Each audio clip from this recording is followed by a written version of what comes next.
தான் பார்ப்போம். எங்கெங்கே விழுதடா எழுந்தங்க?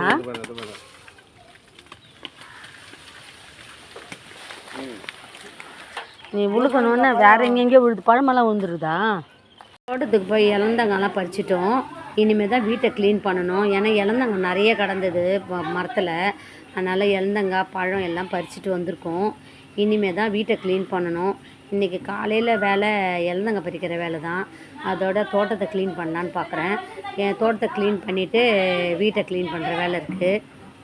இளந்தங்க ரொம்ப டேஸ்ட்டாக இருக்குது. நெய்வேலி, அதனால் வீட்டை வந்து கம்ப்ளீட்டாக க்ளீன் பண்ணணும். சாமி பாத்திரம்லாம் கழுவிட்டு இன்றைக்கி நிறைய வேலை இருக்குது. எப்படி வேலையை சிம்பிளாக சீக்கிரமாக முடிக்கலாம் அப்படின்ட்டு நான் ஒரு வீடியோ போடுறேன். நம்ம வேலைகளை எவ்வளோக்கு எவ்வளோ சுருக்கமாக சீக்கிரமாக செய்து முடிக்கலான்றது தான் இந்த வீடியோ. இப்போ வந்து நான் க்ளீன் பண்ண போகிறேன். காலையில் எழுந்த உடனே நம்ம எந்திரிக்கும் போதே இந்த பெட்ஷீட்டு, இந்த பில்லோ இதெல்லாம் ஒழுங்காக அடுக்கி வச்சுருந்தா இந்த மாதிரி பெட்டு இருக்காது. அதனால் நம்மளுக்கு வந்து வேலைகள் அதிகமாகும். எந்திரிக்கும் போதே நான் இதெல்லாம் மடித்து இப்படி வச்சுருந்தேன்னா இந்த பெட்டு வந்து க்ளீனாக இருக்கும். எப்படி க்ளீனாக இருக்கும்ன்றதை காட்டுறேன். நான் கையோடு மடித்து வச்சுருந்தேன்னா இந்த மாதிரி நீட்டாக இருந்திருக்கும்.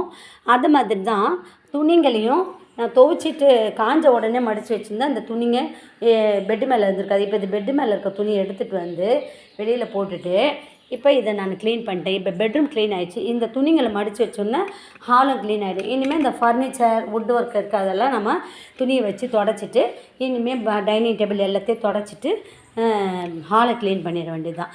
இப்போ நம்மளுக்கு சுலபமாக வேலை ஆயிடுச்சு பாருங்கள். இப்போ பெட்ரூமு ஹால்லாம் க்ளீன் ஆகிடுச்சு. இனிமேல் துணி வச்சு இந்த டிவி இதெல்லாம் தொடச்சிட்டோன்னா ஹால் க்ளீன் ஆகிடும். இப்போ ஒரு வழியாக வீடெல்லாம் பெருக்கிட்டேன். நமக்கு இந்த மாதிரி செய்யும்போது வேலைகள் சீக்கிரமாக முடியும். இப்போ எல்லா ரூமுமே நம்ம பெருக்கி க்ளீன் பண்ணியாச்சு. அடுத்தது மாவு போடுற வேலை. ஃப்ரைடே வந்து மாவு போடக்கூடாது அப்படி சொல்லுவாங்க. ஃப்ரைடே வந்து வீட்டுக்கு மாவு போடக்கூடாது சொல்லுவாங்க. இருந்தாலும் இன்றைக்கி தை வெள்ளி, அதனால் மாவு போடாமல் இருக்க முடியாது. அதனால் இன்றைக்கி மாவு போட்டுட்டு சாமி பாத்திரத்தையும் கழுவிட்டு சாமி கும்பிடணும். அதோட கோயிலுக்கு போகிற வேலை இருக்குது. தை வெள்ளி கோயிலுக்கு கண்டிப்பாக போயே ஆகணும். போயிட்டு விளக்கு போட்டோ இல்லை கற்பூரம் ஏற்றி கும்பிட்டுட்டோ வந்தால் ரொம்ப நல்லது. அதனால் இன்றைக்கி தை வெள்ளின்றனால கண்டிப்பாக கோயிலுக்கு போகிற வேலை இருக்குது, மாவு போடுற வேலை இருக்குது. நம்ம வந்து பெருக்கும்போது இந்த டேபிளுக்கு கீழெல்லாம் கண்டிப்பாக பெருக்கி ஆகணும். நம்ம குப்பையை வந்து டேபிள் கீழெல்லாம் தள்ளிடக்கூடாது. பெருக்கும்போது சுத்தமாக டேபிள் கீழெல்லாம் தொடப்பத்தை போட்டு பெருக்கணும். அப்போ தான் தூசிலாம் இல்லாமல் இருக்கும். அது மாதிரி மாவு போடும்போதும் டேபிள் கீழே, சோஃபா கீழே, கட்டில் கீழே இதெல்லாம் அந்த மாதிரி நம்ம பெருக்கணும். அப்போ தான் நம்ம எல்லா தூசியும் வரும். டெய்லி ஒரு நாளைக்கு 2 வேலை மட்டும் வீடு பெருக்கினா போதும். அடிக்கடி பெருக்கக்கூடாது சொல்லுவாங்க. அடிக்கடி வீடு மாவு போடக்கூடாதுன்னு சொல்லுவாங்க. அதனால் நம்ம டெய்லி 2 வேலை பெருக்கினா போதும். காலை மாலை பெருக்கிட்டு காலையிலையும் பெருக்கிட்டு பொண்ணும் சாயந்தரம் சும்மா பெருக்கினா போதும். அது நல்லது சொல்லுவாங்க. பெருக்கிட்டேன். இன்னும் கிச்சன் மட்டும்தான் க்ளீன் பண்ணுற வேலை இருக்குது. இன்றைக்கி நாங்கள் பிரேக்ஃபாஸ்ட் வந்து சிம்பிளான பிரேக்ஃபாஸ்ட் தான்.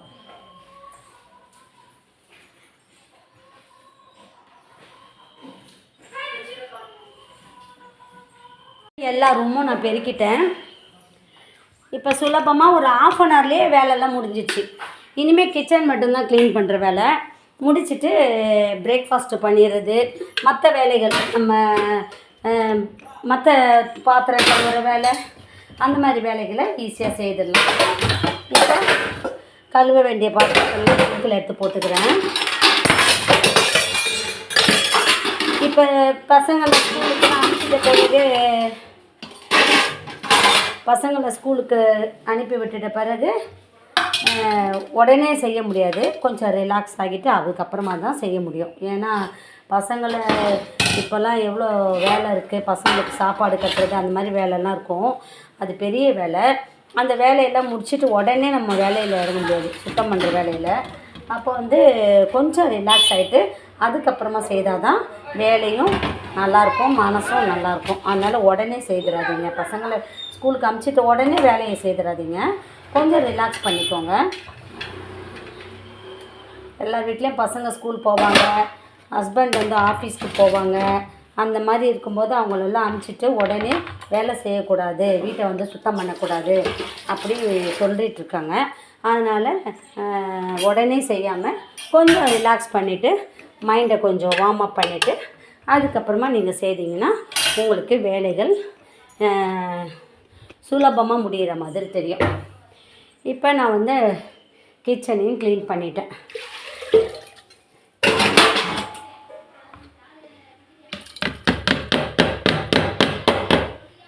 இப்போ பாத்திரம் மட்டும்தான் கழுவணும். கிச்சன் வந்து ஏற்கனவே நான் வந்து டீப் க்ளீன் பண்ணிட்டேன். அதனால் க்ளீன் பண்ணுற வேலை இல்லை. மாவு போட்டேன்னா வேலை முடிஞ்சுது. காலையிலேயே கோலம்லாம் போட்டாச்சு. தை வெள்ளி, அதனால் கண்டிப்பாக கோலம் போடணும். அதோட மஞ்சள் தண்ணி தான் தெளித்தேன் முன்னாடி, வீட்டுக்கு முன்னாடி மஞ்சள் தண்ணி தெளிச்சிட்டு கோலம்லாம் போட்டாச்சு. எல்லா வேலையும் முடிஞ்சிச்சு. எல்லா வேலையும் முடிச்சிட்டேன் ஓரளவு. இனிமேல் பெருக்கிட்டு மாவு போடுற வேலை தான். இப்போ இந்த மாதிரி கட்டத்தொடப்பம் இருக்குது பார்த்தீங்களா? இந்த கட்டத்தொடப்பத்தை என்ன தான் கட்டினாலும் இந்த குச்சிலாம் வந்து கலண்டு போயிடும். இந்த குச்சி கலராமல் இருக்கிறதுக்கு சூப்பர் ஐடியா ஒன்று இருக்குது. முதல்ல காலி வாட்டர் கேன் ஒன்று எடுத்துக்கோங்க. இந்த வாட்டர் கேனில் இந்த பாட்டமில் இந்த மாதிரி இருக்குது பார்த்தீங்களா? இந்த ரவுண்டு 1 2 3 4 5 இந்த ரவுண்டு 4 இதையும் ஹோல்ஸ் பண்ணிக்கலாம். இல்லைன்னா ஆக்ஸா பிளேட் வச்சு இந்த ரவுண்டை அப்படியே கட் பண்ணிக்கலாம். தோட்டத்தை க்ளீன் பண்ணலான்னு பார்த்தா தொடப்பம் சரியில்லை. இந்த கட்டத்தொடப்பம் வந்து எப்படி இருக்குது, நல்லா இல்லை. இந்த கட்டத்தொடப்பம் இது சரியில்லாமல் இருக்குது. இதை வந்து கரெக்டாக பண்ணுறதுக்கு இந்த பாட்டில் எடுத்துருக்கேன். பாட்டிலில் இருக்க பாட்டமை வந்து கட் பண்ணிக்கிறேன். இந்த வாட்டர் பாட்டில் இருந்தது பார்த்தீங்களா? இது பாட்டம் அப்படியே நான் கட் பண்ணிவிட்டு அதில் வந்து நம்ம தொடப்பத்தை போட்டுருவோம். தொடப்பத்தை போட்டுட்டு இதை அப்படியே ஹீட் பண்ணிக்கணும். இப்படி நெருப்பு காமிச்சிட்டோன்னா ஹீட் பண்ண இது அப்படியே சூடாக பிடிச்சிட்டோன்னா தொடப்பம் நம்மளுக்கு கைப்பிடி கரெக்டாக இருக்கும். இந்த பாருங்கள், ஹீட் பண்ணோன்னே இந்த வாட்டர் கேன் வந்து அப்படியே க்ரிப் ஆகிடுச்சு பாருங்கள். ஃபுல்லாக ஒரு குச்சி கூட நகராது. இனிமேல் நம்ம இதுக்கு உள்ள கொம்பு விட்டுட்டு கூட நம்ம ஒற்றை அடிக்கும் வச்சுக்கலாம். கைக்கு நல்லா பிடிக்க க்ரிப்பாக இருக்கும். அதோட நம்ம கயிறுலாம் தேடவே வேண்டாம். இந்த பாருங்கள், ஒரு குச்சி கூட நகராது. இப்படி நல்லா ஹீட் பண்ணிட்டா அந்த தொடப்பத்தோடு இது நல்லா ஒட்டிக்கும். இந்த வாட்டர் பாட்டில் நல்லா இப்போ கயிறே தேவையில்லை. இது நல்லா க்ரிப் ஆயிடுச்சு. ஒரு குச்சி கூட கீழே விழாது. இந்த பாருங்கள், ஈஸியாக இருக்குது பெருக்கிறதுக்கு. ஒரு குச்சி கூட நகராது. நம்மளுக்கு கைக்கு பிடிக்கிறதுக்கும் ஈஸியாக இருக்குது. இப்போ இது நம்ம ஒற்றடை அடிக்கணுன்னா இந்த மூடியை திறந்துட்டு உள்ளே கொம்பு விட்டுட்டு நம்ம அதை கட்டிட்டு ஒற்றை அடிக்க வச்சுக்கலாம். இப்போ இந்த மாதிரி மூடியை திறந்துட்டு அதுக்குள்ளே கொம்பு விட்டுட்டு நம்ம ஒற்றை அடிக்க வச்சுக்கிடலாம். இந்த பாருங்க, ஒற்றை அடிக்க வச்சுக்கலாம். இப்போ யூஸ்ஃபுல்லான ஒரு வேலை பண்ணியாச்சு. தொடப்பம் ரெடி பண்ணியாச்சு. இனிமேல் இதை வந்து தோட்டத்தை பெருக்கிறதுக்கு, வெளியில் பெருக்கிறதுக்குலாம் வச்சுக்கலாம். இதை பாருங்கள், அழகான தொடப்பம். நம்ம அழகாக கைப்பிடி ரொம்ப அழகாக இருக்குது பாருங்கள். இது இப்போ ஒன்றுமே ஆகாது. குச்சிலாம் நகராது. உங்களுக்கு இந்த டிப்ஸ் பிடிச்சா சேனலை லைக் பண்ணுங்கள், ஷேர் பண்ணுங்கள், சப்ஸ்கிரைப் பண்ணுங்கள்.